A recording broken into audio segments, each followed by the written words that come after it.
தேவன் தன்னுடைய சிருஷ்டிப்பாகிய மனிதர்களை காக்கா பூனை பறவை மாதிரி பார்க்கறது இல்ல, தேவனுடைய பிள்ளைகளாக என்ன செய்கிறார்? பார்க்கிறார். ஆனால் மனிதர்கள் தேவனுடைய பிள்ளைகள் இல்லை அப்படின்ற மாதிரி பாவத்துல என்ன செஞ்சிட்டாங்க? விழுந்து போன போது இந்த மனு கூட்டத்தை தன்னுடைய பிள்ளைகளாக ஏற்றுக்கொள்ளும்படி அவர் எப்படியெல்லாம் தீர்மானம் போட்டாரு, எப்படி ஒரு மனிதனை தெரிந்து கொண்டாரு, அந்த வம்சாவளியில வரக்கூடிய ஒவ்வொருவரையும் தேவன் தன்னுடைய பிள்ளைகளாக என்ன செய்கிறார், அவர் எப்படி சூஸ் பண்றாருன்றதை பத்தி பார்த்தோம். ஸோ தன்னுடைய பிள்ளை யார் என்பதை தேவன் தெரிந்து கொள்வது நம்முடைய கிரியைகளினால் அல்ல, தேவனுடைய முன்னறிவின்படி, தேவனுடைய தெரிந்து கொள்ளுதலின்படி தேவன் தம்முடைய பிள்ளைகளை தமக்கென்று என்ன செய்கிறார்? தெரிந்து கொள்கிறார். அது இஸ்ரவேல் ஜனங்களை பொறுத்த வரைக்கும் ஆபிரகாமுக்குள்ன்றதை பார்த்தோம். ஆனா ஆபிரகாமே யாருக்குள்ள தெரிந்து கொள்ளப்படுகிறான்? கிறிஸ்துவுக்குள். அப்போ ஆபிரகாம் தேவனுடைய பிள்ளை என்று சொல்லும்போது ஆபிரகாம் கிறிஸ்துவுக்குள் தெரிந்து கொள்ளப்படுகிறான். சோ கிறிஸ்துவுக்குள் தேவன் நம்மை அவருடைய பிள்ளைகளாக என்ன செய்கிறார்? ஏற்றுக்கொள்கிறார் என்று சொல்லி நம்ம என்ன செஞ்சோம்? பார்த்தோம். கலாத்தியர் நிருபத்தை பவுல் எழுதும் பொழுது, கலாத்தியருக்கு பைபிள் ஸ்டடி படிக்கும் போது நம்ம அதை தெளிவா படிக்கலாம். பட் கலாத்தியர் நிருபத்தை பவுல் எழுதும் பொழுது யூதர்கள் அல்லாத விசுவாசிகள் இருக்கிறாங்க இல்லையா, யூதர்கள் அல்லாதவர்களாக இருக்கிறவங்க. யூதர்கள் ஆல்ரெடி புத்திர சுவீகாரம்னா என்னன்னு அவங்களுக்கு என்ன செய்யும்? தெரியும். யூதர்கள் அல்லாத தேவ பிள்ளைகளுக்கு கலாத்தியர் நிருபத்தை அப்போஸ்தலனாகிய பவுல் என்ன செய்கிறார்? எழுதுகிறார். யூதர்கள்ல சில பேர் என்ன செய்யறாங்க? யூத விசுவாசிகள் நீங்க விருத்த சேதனம் பண்ணணும், நியாயப்பிரமாணத்தை கை கொள்ளணும் அப்படின்லாம் அங்க போய் என்ன செஞ்சிருக்கிறாங்க?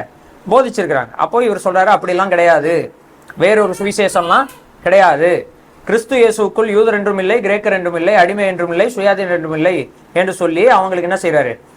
எக்ஸ்பிளைன் பண்ணிட்டு வரும் பொழுது புத்திர சுவீகாரம், அதாவது நீங்க யூதர்னு இருக்கணும்னு அவசியம் இல்லை, கிறிஸ்து இயேசுக்கு உட்பட்டவங்களா நீங்க இருந்தீங்கனாலே தேவன் உங்களை அவருடைய பிள்ளைகளாக என்ன செய்கிறார்?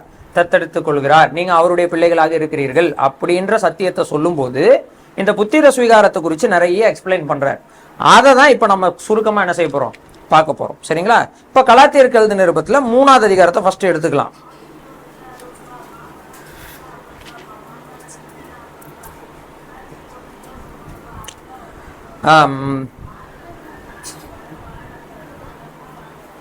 சரி, கலாத்தியருக்கு எழுதின நிருபம் 3வது அதிகாரம்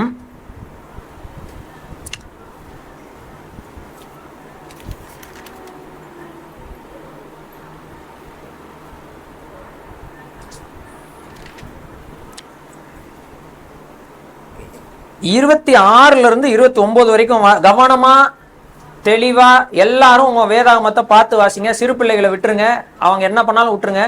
இது ரொம்ப முக்கியமான விஷயம். நீங்க உங்க பைபிள மட்டும் கான்சென்ட்ரேட் பண்ணி வாசிங்க. யாராவது ஒருத்தர் சத்தமா வாசிங்க, மீதெல்லாம் மனசுல கவனிங்க. 26 இருந்து 29 வரைக்கும் கவனமா வாசிங்க. நீங்கள் எல்லாரும் கிறிஸ்து இயேசுவை பற்றும் விசுவாசத்தினால் தேவனுடைய புத்திரராய் இருக்கிறீர்கள். நீங்கள் எல்லாரும் எப்படி கிறிஸ்து இயேசு எப்படி தேவனுடைய பிள்ளைகளானீர்கள்? புத்திரர்னா என்ன அர்த்தம்? பிள்ளைகள். சரிங்களா? பிள்ளைகள். எப்படி நீங்கள் எல்லாரும் தேவனுடைய பிள்ளைகளா இருக்கிறீர்கள்னு சொல்றாரு? மைக் வாங்கிக்கோங்க. தேவனுடைய பிள்ளைகள்.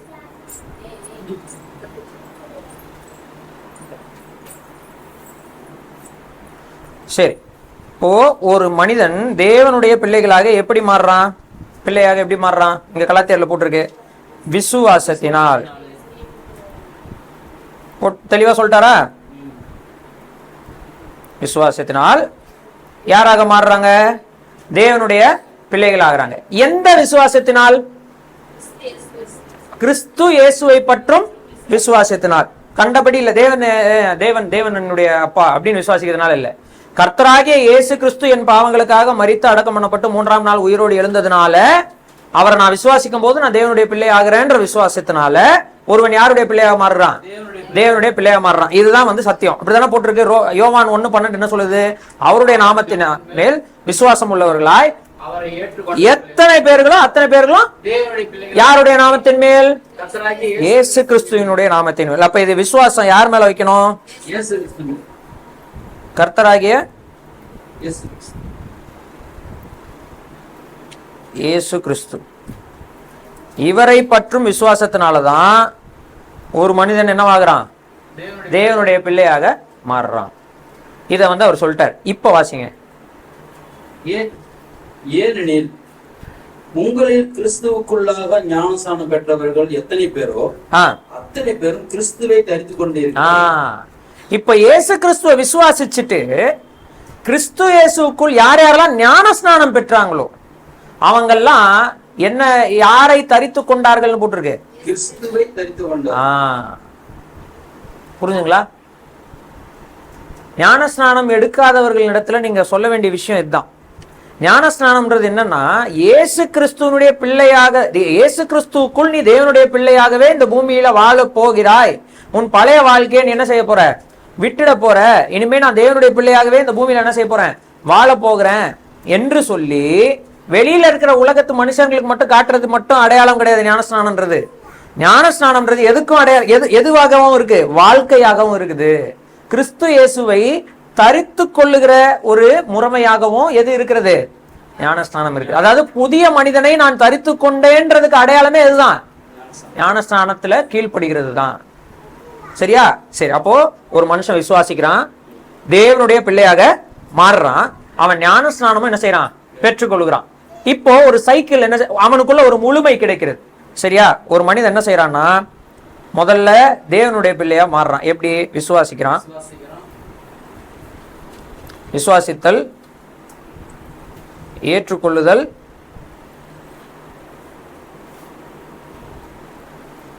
ஞானஸ்நானம் எடுத்தல். இது மூணுத்தையும் ஒருவன் செய்யும் போது அவன் ஒரு முழுமையை அடைகிறான். கிறிஸ்துவை என்ன செய்கிறான்? தரித்து கொள்ளுகிறான். ஒரு பாவி மனம் திரும்புறான், மனம் திரும்புதல், மனம் திரும்பி விசுவாசித்து இயேசு கிறிஸ்துவை ஏற்றுக்கொண்டு ஞானஸ்நானம் பெறுகிறான். இப்போ அவன் என்ன செய்கிறான் அப்படின்னா, கிறிஸ்துவை தரித்து கொள்ளுகிறான்.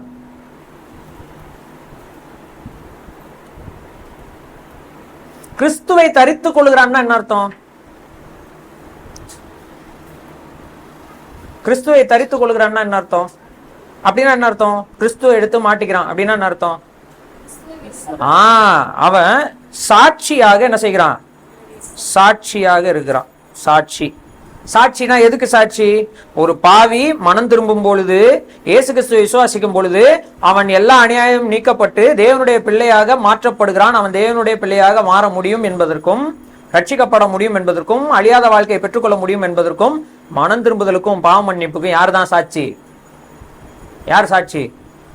அவரை ஏற்றுக்கொண்டு ஞானஸ்நானம் எடுத்து கிறிஸ்துவுக்காக வாழக்கூடிய இந்த கிறிஸ்துவை தரித்துக் கொள்கிற மனுஷன் தான் சாட்சி. அப்ப இந்த சாட்சியாக இருப்பது தான் ஒரு தேவனுடைய பிள்ளையினுடைய இந்த உலகத்தில் இருக்கக்கூடிய அல்டிமேட் நோக்கம்.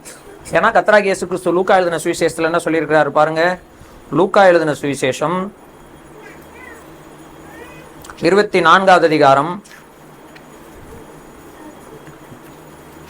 நான் ரொம்ப வேகமா போறேன்னா சொல்லுங்க, நான் ஸ்லோ பண்ணிக்கிறேன். சரிங்களா? ஏன்னா உங்களுக்கு எழுதுறதுக்கு டைம் கிடைக்கலன்னா சொல்லுங்க, எழுதிட்டு பாருங்க. லூக்கா எழுதின சுவிசேஷம் 24வது அதிகாரம்.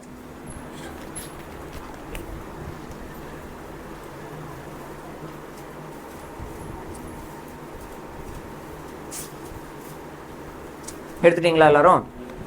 47வது வசனம், 48வது வசனம். அன்றையும் மனம் திரும்புதலும் பாவ மன்னிப்பும் எருசலேம் தொடங்கி சகல தேசத்தாருக்கும் அவருடைய நாமத்தினாலே பிரசங்கிக்கப்படவும் வேண்டியது. நீங்கள் இவைகளுக்கு சாட்சிகளா இருக்கிறீர்கள். எவைகளுக்கு? நீங்க 46ல இருந்து பாத்தீங்கன்னா, கிறிஸ்து பாடுபடவும் 3ஆம் நாள் மரித்த அடக்கம் பண்ணப்பட்டு உயிரோடு எழுப்பப்படவும் மனம் திரும்புதலும் பாவ மன்னிப்புக்கும் யார் சாட்சி? ஒரு தேவனுடைய பிள்ளை சாட்சியாக இருக்கிறான்.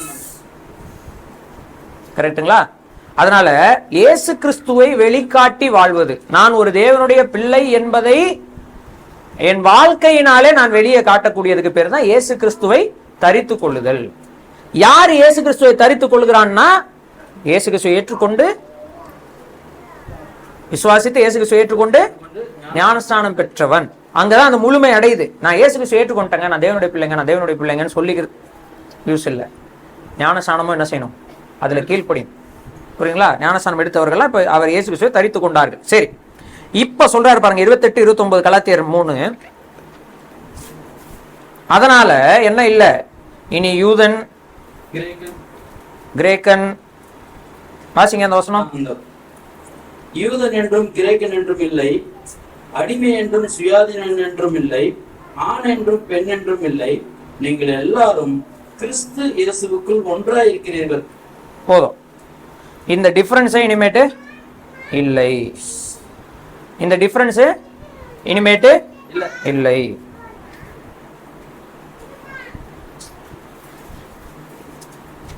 எந்த டிஃபரன்ஸ் இல்லை? யூதர்கள், கிரேக்கர்கள், அடிமைகள், சுயாதீனன், ஆண் பெண் என்ற விஷயம் இல்லை. நம்ம எல்லாருமே, அதாவது யூதனா இருங்க, யாரா வேணா இருங்க, நம்ம எல்லாருமே கிறிஸ்து இயேசுக்குள்ள நம்ம யாராக இருக்கிறோம்?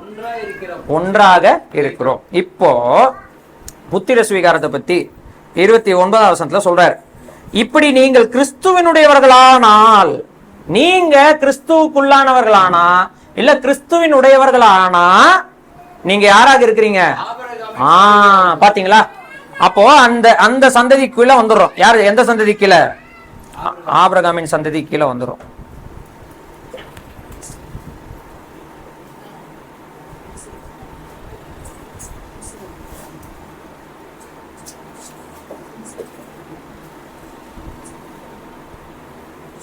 சரி, ஆபிரகாமின்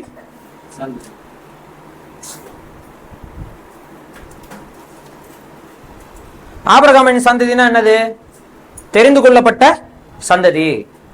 பூமியில இருக்கிற அனைவரையும் தேவன் ஆசீர்வதிக்க வேண்டும் என்பதற்காக தேவனால் தெரிந்து கொள்ளப்பட்ட சந்ததி. அது மட்டும் என்ன போட்டிருக்கு? அதுக்கு அடுத்து என்ன போட்டிருக்கு? வாக்குத்தத்தத்தின்படியே ஆபிரகாமுக்கு கொடுக்கப்பட்ட வாக்குத்தத்தம். அந்த வாக்குத்தத்தத்தின்படி சுதந்திரர் அப்படின்னா அர்த்தம் சுதந்திரவாளிகள், சொத்துக்கு உரிமையாளர்கள், இன்னும் கரெக்டா சொல்ல போனா வாரிசுகள், இன்னும் கரெக்டா சொல்ல போனா புத்திர சுவீகாரத்தை பெற்றவர்கள். புத்திர சுவீகாரத்தை பெற்றவர்கள். நான் தேவனுடைய பிள்ளை என்று தேவன் எனக்கு பதவி தரும் பொழுது அல்லது என்னை ஏற்றுக்கொள்ளும் பொழுது அதனுடைய அர்த்தம் என்னன்னா, நான் ஆபிரகாமின் சந்ததியாகவும் வந்துடுறேன், ஆபிரகாமுக்கு வாக்குத்தத்தம் பண்ணப்பட்ட சுதந்திரத்துக்கு உரியவனாகவும் நான் என்ன செஞ்சிடறேன்? மாறி விடுகிறேன். அந்த சுதந்திரத்தினுடைய வேல்யூ 1 பேதுருல சொல்லப்பட்டிருக்கு. அது ரொம்ப பெரிய சுதந்திரம். அது அழியாதது, வாடாதது, மாசற்றதுமான சுதந்திரம். அந்த சுதந்திரத்தை ஆபிரகாமும் சரி, ஈசாக்கும் சரி, யாக்கோபும் சரி கண்டார்களே ஒழிய அவர்கள் அதை என்ன செய்யல? கையில பெற்று அனுபவிக்கவில்லை. நம்பி அணைத்து கொண்டு என்ன செஞ்சாங்க? விசுவாசத்தினாலே மரித்தார்கள். ஏன்னா அவங்க எதற்காக காத்திருந்தாங்க? உண்மையான சுதந்திரத்துக்காக காத்திருந்தாங்க. இந்த பூமியில கர்த்தர் கொடுத்திருக்கிற அந்த சுதந்திரத்துக்காக அவங்க என்ன செய்யல? காத்திருக்கல. இதை பத்தி எபிரேயர்கள் நிருபத்துல நம்ம வாசிக்கிறோம். சரி, இப்ப ஆபிரகாமின் சந்ததி வாக்குத்தத்தத்தின்படி புத்திர சுவீகாரத்தை குறித்து சொல்லியாச்சு. இப்போ புறஜாதிகள்னு சொன்னா யூதர்கள் அல்லாத தேவ பிள்ளைகளுக்கு இதை எழுதுறார். அவங்களுடைய, அதாவது ரோமர்கள், அன்னைக்கு ரோமர்களுடைய கலாச்சாரம் தானே, ரோமர்கள் தானே பதவியில் இருந்தாங்க. அன்றைக்கு ரோமர்களுடைய கலாச்சாரத்தை மையமாக வைத்து இந்த கான்செப்டை அவருக்கு எக்ஸ்பிளைன் பண்றாரு. ஏன்னா இப்போ உதாரணத்துக்கு நம்ம இப்படி சொல்லலாம். ஃபர்ஸ்ட் நம்ம அந்த வசனத்தை வாசிச்சிருவோம், அதுக்கடுத்து நான் எக்ஸ்பிளைன் பண்றேன். இப்போ என்ன பண்ணுங்க, கலாத்தியர் 4ஆம் அதிகாரம் முதல் 2 வசனங்களை வாசிங்க. சரி, சுதந்திரவாளியானவன்னா யாரு? புத்திர சுவீகாரத்தை பெற்றவன். புரிஞ்சுக்கிட்டீங்களா? வேற வார்த்தை, சுதந்திரவாளினா என்ன அர்த்தம்? சொத்துக்கு பங்காளி, சொத்துக்கு உரிமையாளர். அவன் தான் யாரு? சுதந்திரவாளி. அப்ப சுதந்திரவாளின்றது என்ன அர்த்தம்? புத்திர. ஏன்னா மேல எதை பத்தி பேசிட்டு இருக்காரு? நம்ம புத்திர சுவீகாரத்தை குறிச்சு என்ன செஞ்சிட்டு இருக்காரு? பேசிட்டு இருக்காரு. 26ஆம் வசனத்துல இருந்து அதான் பேசிட்டு இருக்காரு. நீங்க கிறிஸ்து இயேசுவின் தேவனுடைய புத்திரராய் இருக்கிறீர்களே, கீழே சுதந்திரவாளிகளாய் இருக்கிறீர்களே. சுதந்திரவாளிகள் அப்படின்ற பத்தி பேசுற. சரி, என்ன அர்த்தம்? வாசிங்க.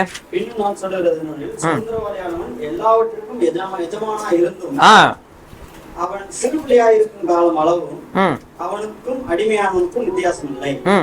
தகப்பன் குறித்த காலம் வரைக்கும் அவன் காரியக்காரருக்கும் வீட்டு விசாரணைக்காரருக்கும் கீழ்பட்டிருக்கிறான். போதும். இப்ப கவனிங்க. இப்ப நம்ம ஊர்ல பாத்தீங்கன்னு வச்சுக்கோங்களேன், இந்த ஜமீன்தாரங்களா இருக்கிறாங்க இல்லையா, அவங்களுக்கு ரொம்ப நாள் வாரிசு இல்லாம இருக்குதுன்னு வச்சுக்கோங்களேன். திடீர்னு ஒரு குழந்தை பிறகுது, கரெக்டுங்களா? குழந்தை பிறக்கிற வரைக்கும் என்ன பண்ணுவாங்கன்னா வீட்டில் இருக்கிற யாராவது வேலைக்காரங்க கையில வந்து என்ன பண்ணுவாங்கன்னா அந்த பொறுப்பெல்லாம் கொடுத்துருவாங்க. ஒன்ஸ் குழந்தை பிறந்துச்சுன்னா எல்லாரும் சின்னையான்னு என்ன செய்யணும், அந்த குழந்தைய வளர்க்கணும். ஒரு வேலைக்காரன் தெரியாம அந்த குழந்தைய திட்டான்னா என்ன பண்ணுவாங்க? இவ்வளவு நாள் அந்த வேலைக்காரன் தான் எல்லாத்தையும் பார்த்துட்டு இருந்தான். இப்போ அந்த குழந்தைய வந்து ஏதோ குறும்பு பண்ணிச்சுன்னு அந்த வேலைக்காரன் திட்டான். இப்போ அந்த எஜமான் என்ன பண்ணுவாரு? நம்ம ஊர்ல இந்த கான்செப்டே கிடையாது. நம்ம ஊர்ல எந்த ஊர்லயுமே எந்த ஒரு பணக்காரனும் தன்னுடைய எந்த ஒரு ஜமீன்தாரும் தன்னுடைய பிள்ளை இருக்கான் இல்லையா, தனக்கு பிறக்கிற குழந்தைய வந்து காரியக்காரன் விசாரிப்பு காலத்துக்கு தான் வளர்க்கறதுக்கு வேணா ஒப்பு கொடுப்பானே தவிர அவன் வந்து அவங்களுக்கு கீழ்பட்டவனா என்ன செய்ய மாட்டான், இருக்க மாட்டான். அவன் சின்ன வயசுல அதிகாரம் பண்ணிருப்பான், சேர்ல உட்காந்து இருப்பான், எல்லாரும் அவனை வணங்கணும். இப்படிதான் நம்ம ஊர் கலாச்சாரம். அந்த மைண்ட்ல வச்சு நீங்க இதை வாசிக்க கூடாது.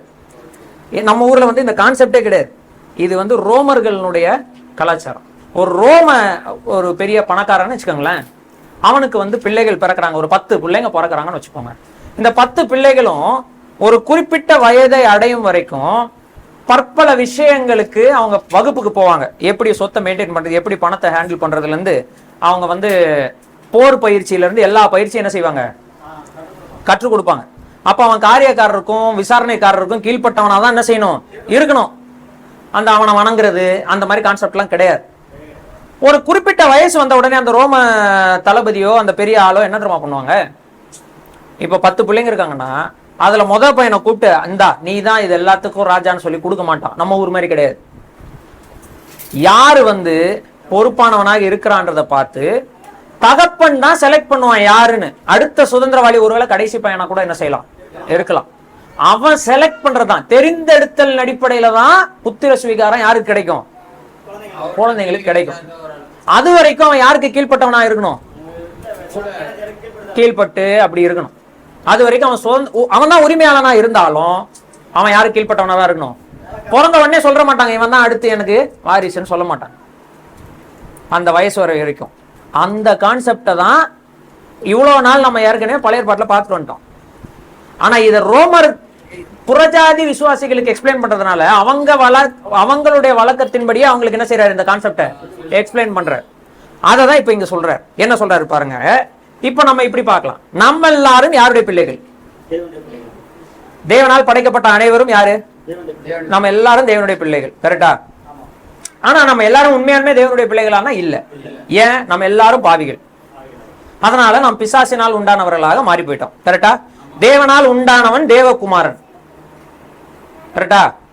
பிசாசினால் உண்டானவன் பிசாசனுடைய பிள்ளை. பாவத்திற்கு அடிபணிந்து வாழ்ந்த நாம் அனைவரும் தேவனுடைய பிள்ளைகள் இல்லாதவர்களை போல இந்த பூமியில என்ன செஞ்சுட்டு இருந்தோம், வாழ்ந்து கொண்டிருந்தோம். நம்முடைய வாழ்க்கையினுடைய அடிப்படையில நம்ம எபேசியர் 2 வாசிக்கும் போது புரியுது, நம்ம ஆகாயத்து அதிகார பிரபுவாகி ஆவிக்கேற்றபடி நடந்து கொண்டோம். நம்ம அவனுக்கு அடிமைகளாக இருந்தோம். நம்ம தேவனுடைய பிள்ளைகளாக இல்ல, தேவன் அற்றவர்களாக இருந்தோம். இப்படி மாறிட்டோம். இப்போ தேவன் என்ன பண்றாரு நம்மளனா, அவருடைய பிள்ளைகளாக நம்ம என்ன செய்கிறார், ஏற்றுக்கொள்கிறார். எப்படி ஏற்றுக்கொள்கிறார்னா, கிறிஸ்துவை ஏற்றுக்கொண்டதன் மூலம் கிறிஸ்துவுக்குள் நாம தேவனுடைய பிள்ளைகளாக ஏற்றுக்கொள்ளப்படுகிறோம். இதுதான் கான்செப்ட். இதை தான் அவர் எக்ஸ்பிளைன் பண்றாரு. இப்போ எப்படி எக்ஸ்பிளைன் பண்றாரு வாசிங்க. இப்போ 3வது வசனத்துல இருந்து. அப்படியே நாமும் சிறு பிள்ளைகளாய் இருந்த காலத்தில் இவ்வுலகத்தின் வழிபாடுகளுக்கு அடிமைப்பட்டவர்களா இருந்தோம்.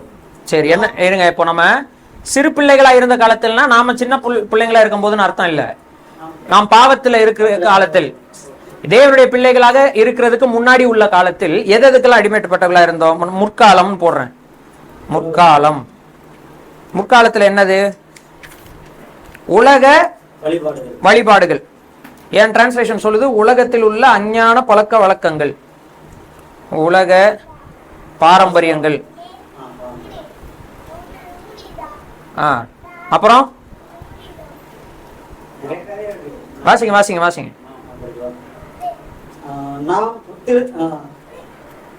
அப்படியே நாமும் சிறு பிள்ளைகளா இருந்த காலத்தில் உலகத்தின் வழிபாடுகளுக்கு அடிமைகளா இருந்தோம். இந்த உலகத்தில் இருக்க பாரம்பரியங்களுக்கு நாம் என்னவா இருக்கிறோம்? அடிமைகளாக இருந்தோம். சரி, நாம் புத்திர சுவிகாரத்தை அடையும்படி நியாயப்பிரமாணத்துக்கு கீழ்ப்பட்டவர்களை மீட்டுக் கொள்ளத்தக்கதாக. இப்ப என்ன பண்ணுதுன்னா, காலம் நிறைவேறிய போது, ஒரு காலம் நிறைவேறும் பொழுது, அவருடைய திட்டத்தை தேவன் செயல்படுத்தக்கூடிய காலம் நிறைவேறும் பொழுது, இன்னும் கரெக்டா சொல்ல போனா புத்திர சுவிகாரத்தை யாருக்கு கொடுக்க வேண்டும் என்று தகப்பன் விரும்புகிற காலம் நிறைவேறும் பொழுது, புரிஞ்சுங்களா, நிறைவேறும் பொழுது என்ன நடக்குது? ஸ்திரீனிடத்தில் பிறந்தவரும் நியாயப்பிரமாணத்துக்கு கீழானவருமாகிய தம்முடைய குமாரனை தேவன் தேவன் என்ன பண்றாருன்னா தம்முடைய குமாரனை இந்த பூமிக்கு என்ன செய்கிறார்? அனுப்புகிறார். தேவனுடைய குமாரனாக இயேசு கிறிஸ்து இந்த பூமிக்கு என்ன செய்கிறார்? வருகிறார். வந்து அவர் எப்படிப்பட்டவரா வர்றாருன்னா ஸ்திரீனிடத்தில் பிறக்கிறார்.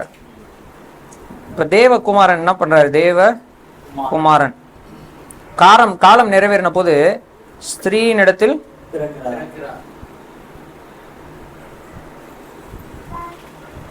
பிறந்தவர். அப்புறம் நியாய பிரமாணத்துக்கு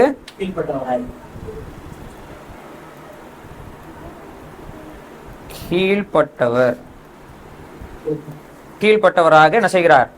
சரி, எதுக்காக பிறந்தாரு?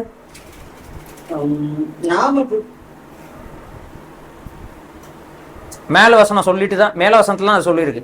நியாயப்பிரமாணத்துக்கு கீழ்ப்பட்டவர்களாகி நம்மை மீட்டுக் கொள்ளுங்கள், புத்திர சுவிகாரத்தை அடையவும் நாம தேவனுடைய பிள்ளைகளாக ஏற்றுக்கொள்ளப்படணும்ன்றதுக்காகவும் நியாய பிரமாணத்துக்கு கீழானவர்களை எல்லாரையும் மீட்டுக் கொள்ளத்தக்கதாகவும் எல்லாரையும் காப்பாற்றணும்ன்றதுக்காகவும் ஸ்திரீனிடத்துக்கு 2 கூட்டத்தார் இருக்கிறாங்க.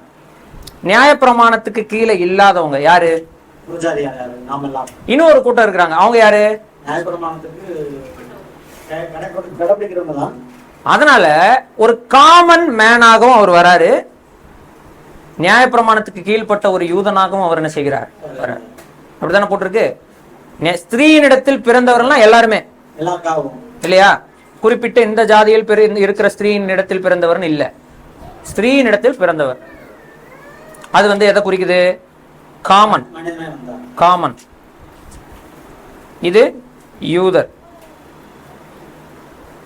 இப்படி அவர் வருகிறார். அப்ப இயேசு கிறிஸ்து இந்த பூமியில தேவனுடைய குமாரனாக, உண்மையான மனிதனாக, 2ஆம் ஆதாமாக, ஒரு காமன் மேனாக,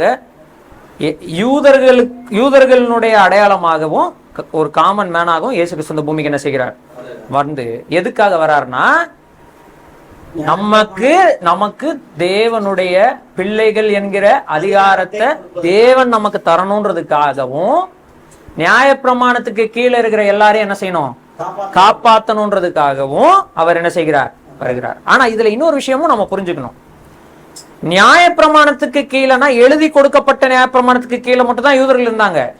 ஆனா நாம் நியாய பிரமாண உடையவர்களாக இருக்கிறோம்னு பார்த்தோம்னா உலகத்துல இருக்கிற எல்லா மனிதர்களும் நியாய பிரமாணத்துக்கு கீழே என்ன செய்யறாங்க? இருக்கிறாங்க. ரோமர்கள் நிருபம் 3ஆம் அதிகாரம் வாசிச்சிருப்பீங்க. அதுல போட்டிருக்கு, நாம யாராக இருக்கிறோம்?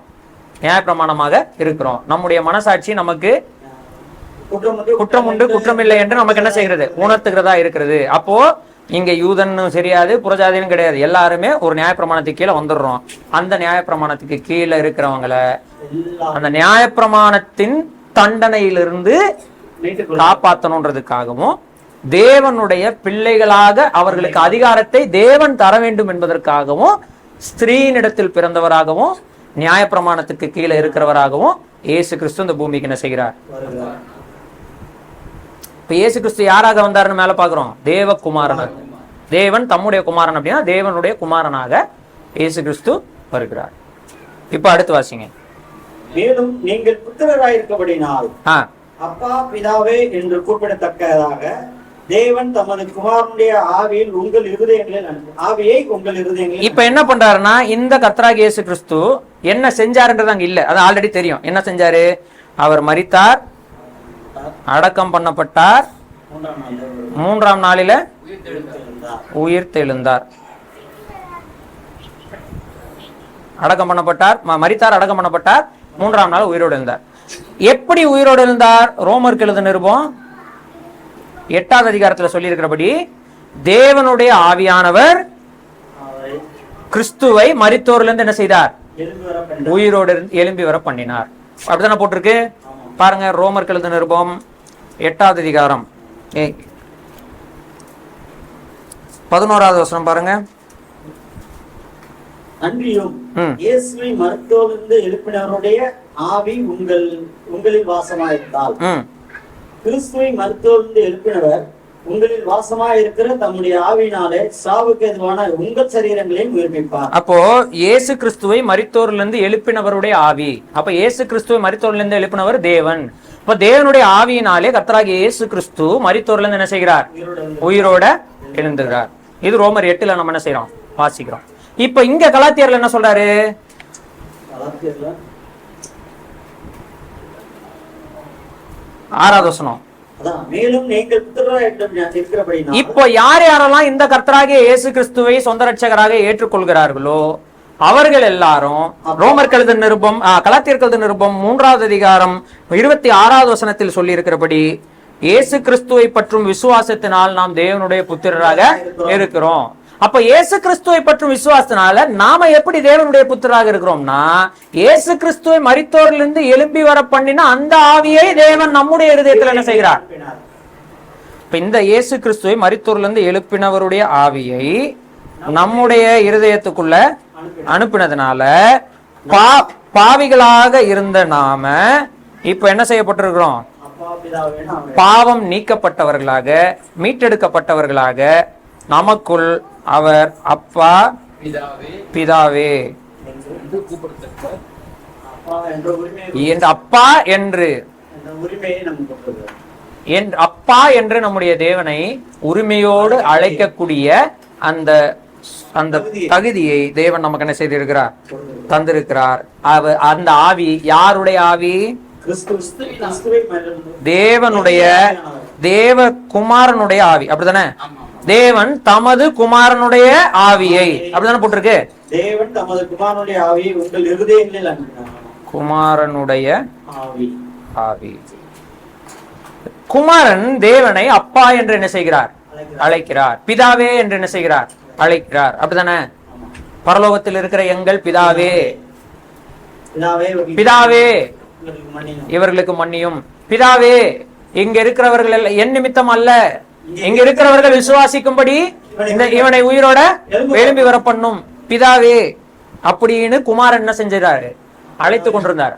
இப்ப அந்த குமாரனுக்குள் இருக்கும் தேவனுடைய ஆவிய நமக்குள்ள தந்ததினால் நாமும் இந்த குமாரனோடு சேர்ந்து பிதாவை அப்பா பிதாவே என்று என்ன செய்ய முடிகிறது? அழைக்க முடிகிறது.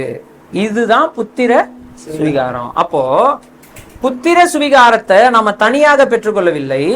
இயேசு கிறிஸ்து தேவனுடைய குமாரனாக இந்த பூமியில வந்து தன்னுடைய வேலையை சரியாக செய்து முடித்ததினால் அவரை விசுவாசிக்கிறவர்கள் எல்லாருமே அந்த இயேசு கிறிஸ்துக்குள் இயேசு கிறிஸ்துவனுடையவர்களாக என்ன செய்யறாங்க?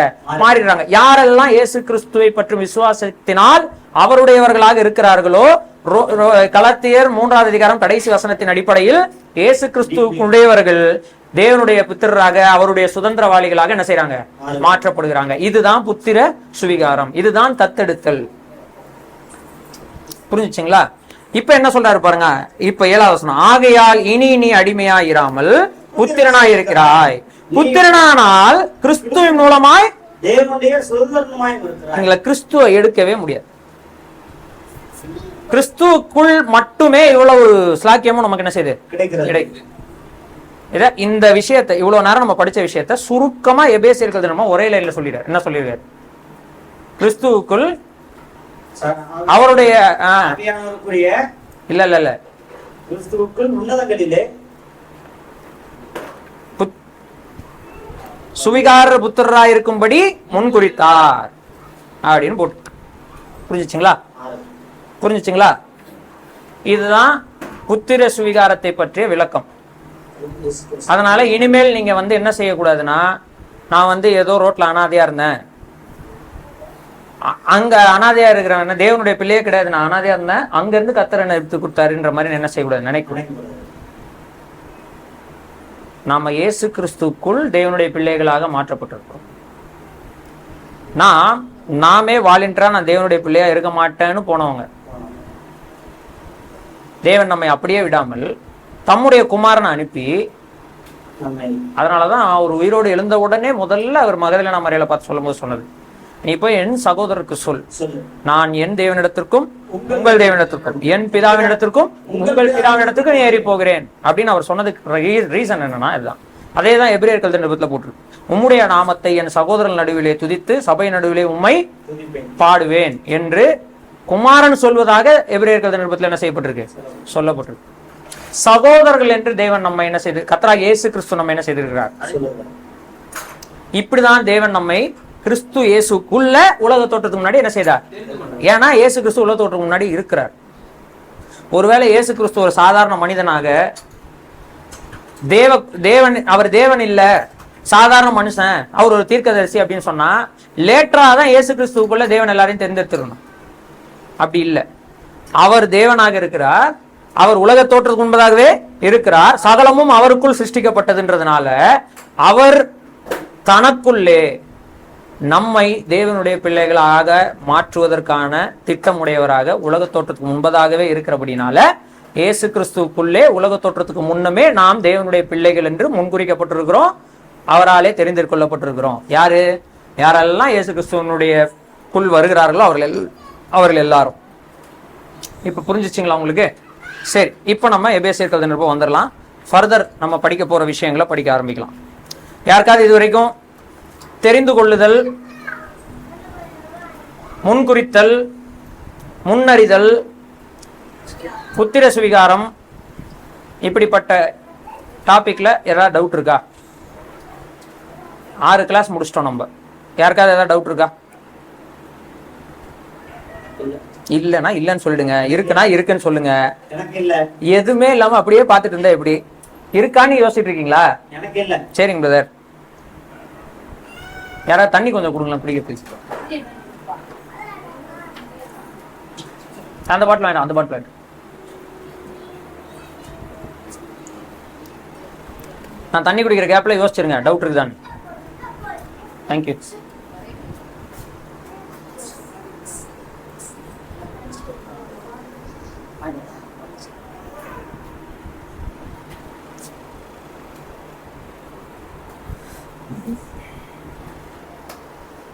டவுட் இல்லையா? சரி, இப்ப நம்ம அடுத்த கட்டத்துக்கு நகரலாமா? என்னங்க எதுவுமே பதில் சொல்ல மாட்டேங்க. ஒரே ஒருத்தர் தான் சொல்றாரு. சரி,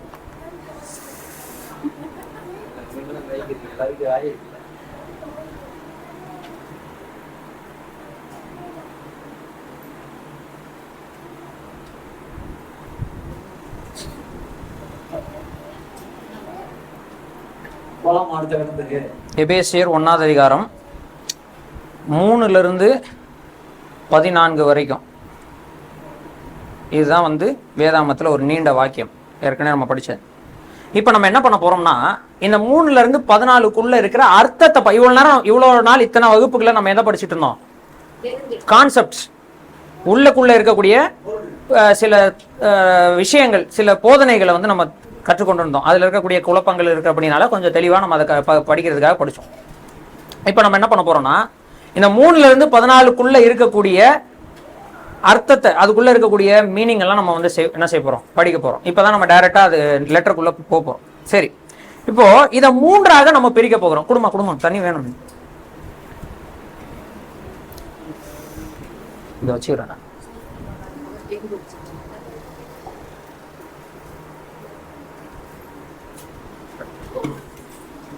சரி, இப்போ நீங்க எல்லாரும் நோட் பண்ணிக்கணும் என்னன்னா, இந்த சென்டென்ஸை நம்ம 3ஆ டிவைட் பண்ண போறோம். என்னவா பண்ண போறோம்? 3ஆ டிவைட் பண்ண போறோம். சரிங்களா?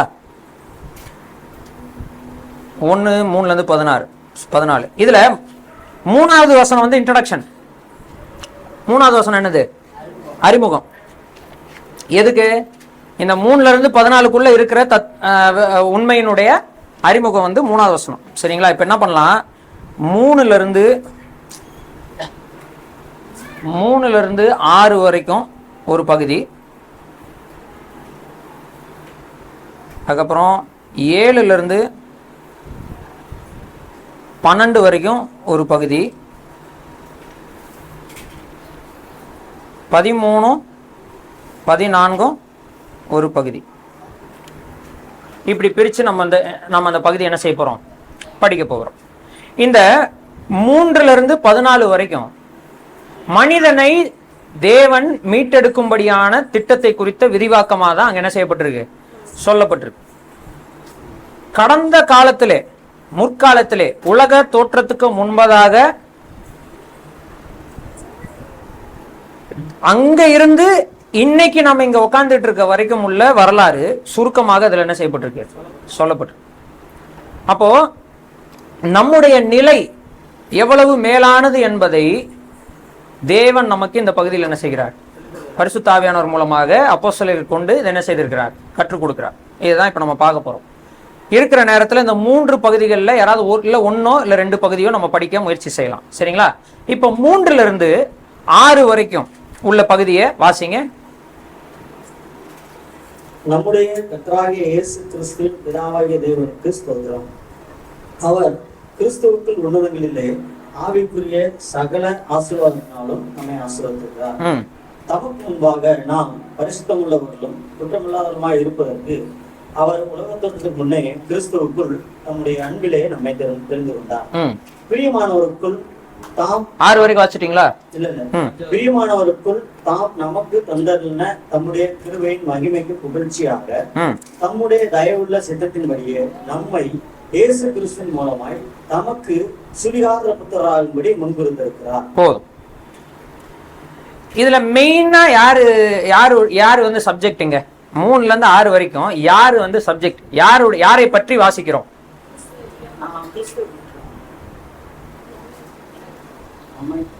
3ல இருந்து 6 வரைக்கும் யாரை பற்றி வாசிக்கிறோம்? இப்படி பண்ணினார், இப்படி பண்ணினார், இப்படி பண்ணினார், இப்படி பண்ணினார்னு சொல்லியிருக்கு. அது யாரை பற்றி இருக்கு?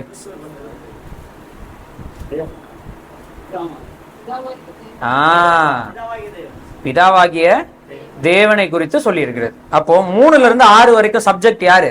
பிதாவாகிய தேவன். எழுதுங்க. பிதாவாகிய தேவன் என்ன பண்ணார் அப்படின்றது சொல்லியிருக்கா? உலக தோற்றத்துக்கு முன்னாடி எத்தனை வருஷம் இருந்துச்சு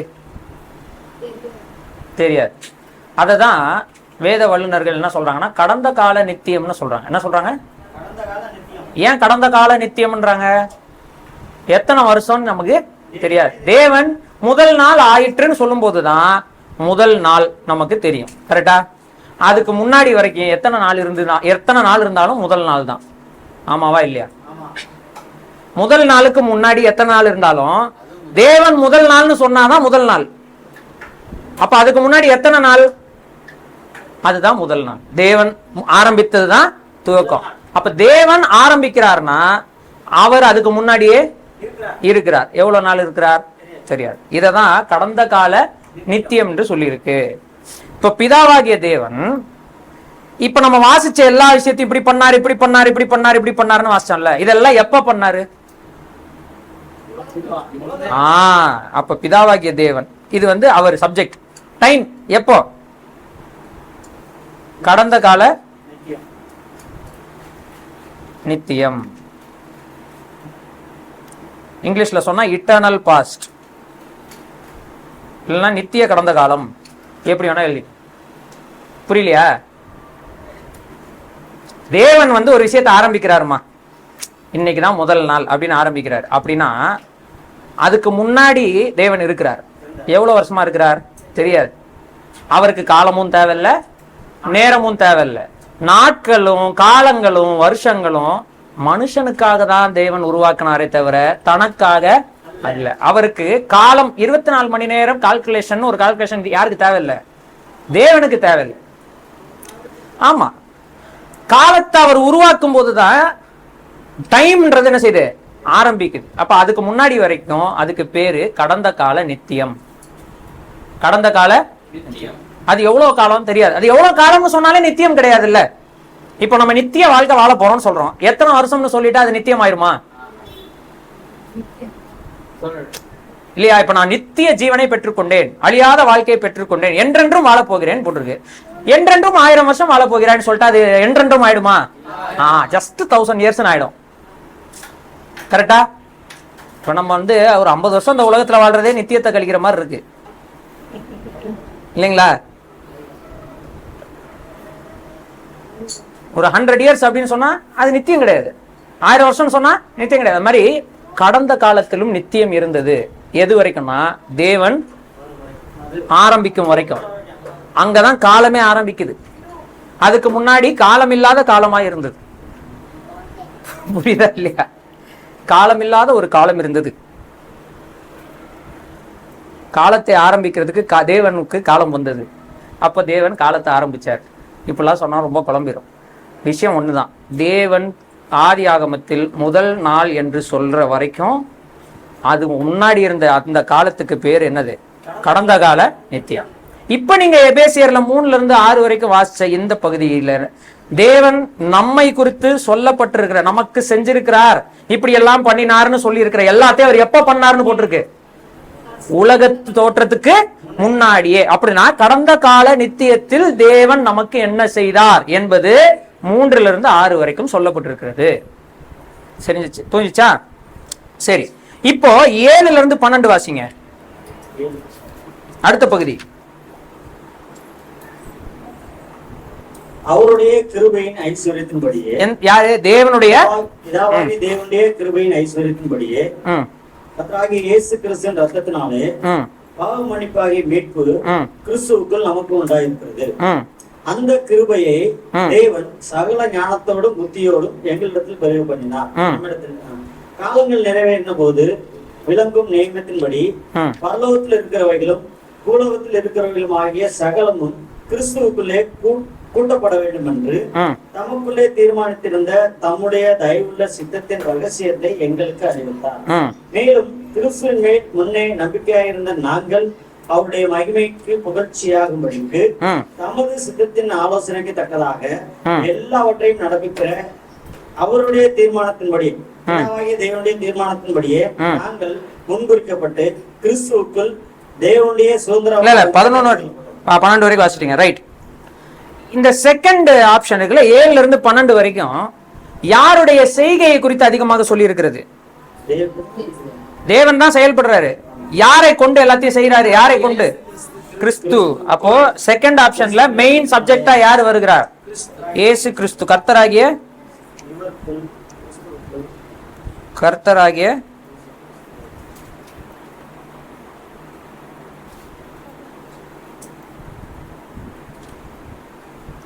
சரி, இது எப்ப நடக்குது? இதெல்லாம் உலக தோற்றத்துக்கு அப்புறம். அது நம்ம இப்போ உட்காந்துக்கிட்டு எப்படி சொல்லலாம்? வரலாற்று கடந்த காலம்னு சொல்லலாமா? இதுக்கு முன்னாடி நித்திய கடந்த காலம் சொன்னோம் இல்லையா? இத அததான் வரலாறு. வரலாறுனா என்னது? காலம் துவங்கினது இன்னைக்கு வரைக்கும் நடந்த எல்லாம் என்னது? வரலாறு. ஹிஸ்டரிக்கு முன்னாடி உள்ளதுக்கு பேர் தான் என்னது? நித்தியம். வரலாறு துவங்கினது என்னையில இருந்து துவங்குது? என்னைக்கு தேவன் காலத்தை துவங்குறாரோ அன்னையில இருந்து இன்னைக்கு வரைக்கும் வரலாறு. அப்போ வரலாற்று கடந்த காலம்னு சொல்லலாம். இதை சொல்லலாமா? அப்ப என்ன சொல்லலாம்னா, இப்போ 7-12 வரைக்கும் சொல்லப்பட்டிருக்கிற நிகழ்வுகள் வரலாற்று கடந்த காலத்தில் நடந்தது. அப்ப எழுதுங்க, வரலாற்று கடந்த காலம்.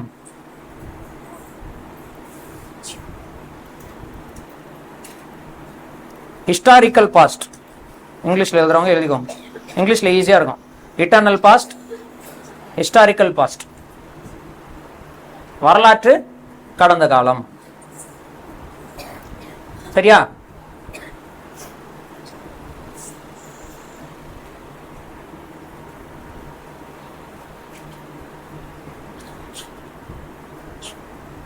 எழுதிட்டீங்களா? இப்போ 3வது பகுதி போலாம். 13-14 வரைக்கும் வாசிங்க. நீங்களும் உங்கள் ரட்சிப்பின் சுவிசேஷமாகிய சத்திய வசனத்தை கேட்டு விசுவாசிகளான போது வாக்குத்தத்தம் பண்ணப்பட்ட பரிசுத்த ஆவியால் கிறிஸ்துவுக்கு முத்திரைப்படப்பட்டீர்கள். அவருக்கு சொந்தமானவர்கள் அவருடைய மகிமைக்கு புகழ்ச்சியாக மீட்கப்படுவார்கள் என்பதற்கு ஆவியானவர் நம்முடைய சுதந்திரத்தின் அச்சாரமா இருக்கிறார். சரி, இங்க மெயின் கேரக்டர் யாரு? Very good. பரிசுத்த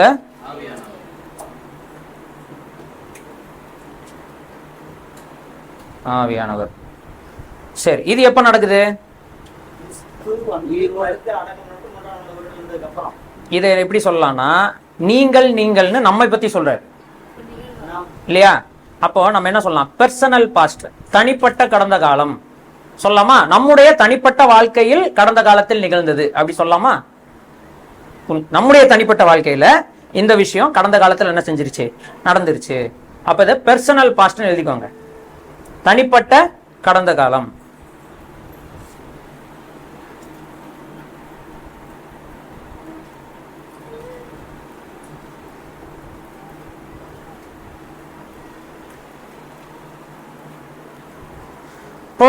இந்த 3ல இருந்து 14 வரைக்கும் இருக்கக்கூடிய இந்த வாக்கியத்தை நம்ம 3ஆ உடைக்கிறோம்.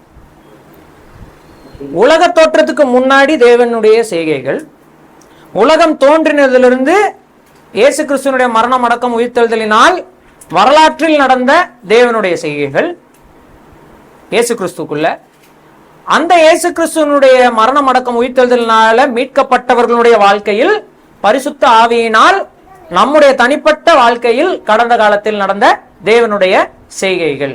இவைகள் என்ன, இவைகளுடைய அர்த்தம் என்ன, இதனால் நமக்கு கிடைச்சிருக்கிறது என்ன, இந்த டீடைல்ஸ் தான் இந்த 3ல இருந்து 14 வரைக்கும் என்ன செய்யுது சொல்லப்பட்டிருக்கு. இப்ப சுருக்கமா இதுக்குள்ள என்னென்ன இருக்குன்றத நம்ம என்ன செஞ்சாச்சு பார்த்தாச்சு. இப்ப அடுத்த வாரத்துல இருந்து நம்ம எதை படிக்க போறோம், ஒன்னொன்னா படிக்க போறோம். 3ல இருந்து 6க்குள்ள கடந்த கால நித்தியத்தில் தேவனுடைய செய்கை என்ன, 7ல இருந்து 12க்குள்ள வரலாற்று கடந்த காலத்துல இயேசு கிறிஸ்து மூலமா இயேசு கிறிஸ்துக்குள் தேவன் என்னென்ன பண்ணாரு, 13ல இருந்து 14ல பரிசுத்த ஆவியானவராலே பரிசுத்த ஆவியானவருக்குள் நம்முடைய தனிப்பட்ட வாழ்க்கையில தேவன் நமக்கு என்ன செஞ்சிருக்கிறாரு. அப்போ இதுல 2 விஷயங்களை நீங்க பாப்பீங்க. நீங்க வாசிங்க, போய் வீட்டுல போயிட்டு 3ல இருந்து 14 வரைக்கும் வாசிக்கும் போது ஒரு விஷயத்த கவனிங்க. பவுல் என்ன பண்ணுவாரு தெரியுமா, நாங்கள் நீங்கள் அப்படின்னு சொல்லுவார். என்னது நீங்கள்? இந்த நாங்கள் அப்படின்றது இஸ்ரவேலர் யூதரை குறிக்குது, அப்போஸ்தலரை குறிக்கல. நீங்கள் அப்படின்றது இஸ்ரவேலர் மூலமாக ரட்சிப்பு அடைந்த, அதாவது ரட்சிப்பு இஸ்ரவேலர் மூலமாய் புறஜாதிகள் வந்திருக்கு இல்லையா, நீங்கள் என்று நம்மை குறிக்குது. அந்த 2வது இந்த அதிகாரம் முடியும் போது நாம் அப்படின்றவாரு. புரிஞ்சுதா? தேவன் அப்படின்னுவாரு, நாங்கள் அப்படின்னுவாரு, நாங்கள் எங்களுக்கு அப்படின்னுவாரு, அப்புறம் நீங்கள் உங்களுக்குன்னு அதிகாரம் முடியும் போது நாம்ன்றவாரு. இந்த அதிகாரம் முடியும் போது சொல்றேன், 3ல இருந்து 14 இல்ல, இந்த அதிகாரம் முடியும் போது நாம்ன்றவார். 2வது அதிகாரம் ஆரம்பிக்கும் போது என்ன பண்ண மாட்டாரு, நாங்கள் நீங்கள்னு சொல்ல மாட்டாரு. என்ன சொல்றாரு, நாம அப்படியே போ. இந்த நாங்கள் நீங்கள் அவரு டிஃபரன்ஸ் காட்டுவதற்கு காரணம் இருக்குது. அதை எக்ஸ்பிளைன் பண்றது தான் நம்ம இதை என்ன செய்யலாம், அப்புறமா படிக்கலாம். புரிஞ்சுங்களா? அப்ப திரும்ப நம்ம 3வது வசனத்துல இருந்து 14வது வசனம் வரைக்கும் தான் அடுத்த 3 வகுப்புல படிக்க போறோம். இவ்வளவு நாள் நம்ம படிச்சது அதுக்குள்ள இருக்கிற கான்செப்ட் வார்த்தை. இப்ப நான் என்ன பண்ண வேண்டாம் அப்படின்னா, சொல்லிட்டே இருக்கும்போது புத்திர சுவீகாரம் வரும்பொழுது புத்திர சுவீகாரத்தை பத்தி ஒரு மணி நேரம் எக்ஸ்பிளைன் பண்ண வேண்டாம். நான் பாட்டுக்கு புத்திர சுவீகாரம் சொல்லிட்டு போயிட்டே இருப்பேன். புரிஞ்சுங்களா? இது வரைக்கும் நம்ம படிச்சதுல யாருக்காவது ஏதாவது டவுட் இருந்ததுன்னா தயவு செய்து இந்த வாரத்துக்குள்ள கிளாரிஃபை பண்ணிக்கோங்க. அடுத்த வாரம் நம்ம போகும்போது நம்ம திரும்ப ஏற்கனவே சொல்லி கொடுத்த பாடத்தினுடைய விரிவாக்கத்துக்குள்ள திரும்ப போனோம்னா திரும்ப நம்ம என்ன செய்வோம், திரும்ப சுத்திட்டு இங்கே தான் நிற்போம். இப்போ நீங்க வாசிக்கும் போது உங்களுக்கு ஈஸியா புரியணுன்றதுக்காக இது 3ஆக நம்ம டிவைட் பண்ணியிருக்கிறோம். ஆனா இந்த வசனங்கள் 3ஆக டிவைட் பண்ணப்பட்டு இல்லை, இது ஒரே சென்டென்ஸ்ல தான் இருக்கு. ஆனா இதை நம்ம ஏன் 3ஆ பிரிச்சிருக்கிறோம்னா நம்ம புரிதலுக்காக இதை நான் என்ன செஞ்சிருக்கிறேன், 3ஆ டிவைட் பண்ணிருக்கேன். உங்களுக்கு புரிஞ்சுதுங்களா? அப்போ 3ல இருந்து 14 வரைக்கும் 3ஆ டிவைட் பண்ணா eternal past, historical past, personal past, கடந்த கால நித்தியம், வரலாற்று கடந்த காலம், தனிப்பட்ட கடந்த காலம். கடந்த கால நித்தியத்துல தேவன் என்ன பண்ணாரு, வரலாற்று நித்திய காலத்துல வரலாற்று கடந்த காலத்துல தேவன் என்ன பண்ணாரு, நம்முடைய தனிப்பட்ட கடந்த காலத்துல தேவன் என்ன பண்ணாரு, தேவன் என்ன பண்ணாரு நம்ம லைஃப்ல உலக தோற்றத்துக்கு முன்னாடியில இருந்து இன்னைக்கு வரைக்கும் நம்முடைய வாழ்க்கையில தேவன் என்ன செய்தார்ன்றதுதான் இங்க நம்ம என்ன செய்யறோம், 3 காலங்களாக பிரித்து படிக்கிறோம். சரிங்களா? இப்போ நீங்க வீட்டுல போய் இதை தியானிக்கிறதுக்கு உங்களுக்கு எளிமையாக இருக்கும். வரக்கூடிய வகுப்புல இருந்து நம்ம இந்த டாபிக்ஸ் எல்லாத்தையும் நம்ம போறோம், தனித்தனியா படிக்க போறோம். கர்த்தருடைய நாமம் மேம்படுவதாக நம்ம ஜெபித்து முடிக்கலாம்.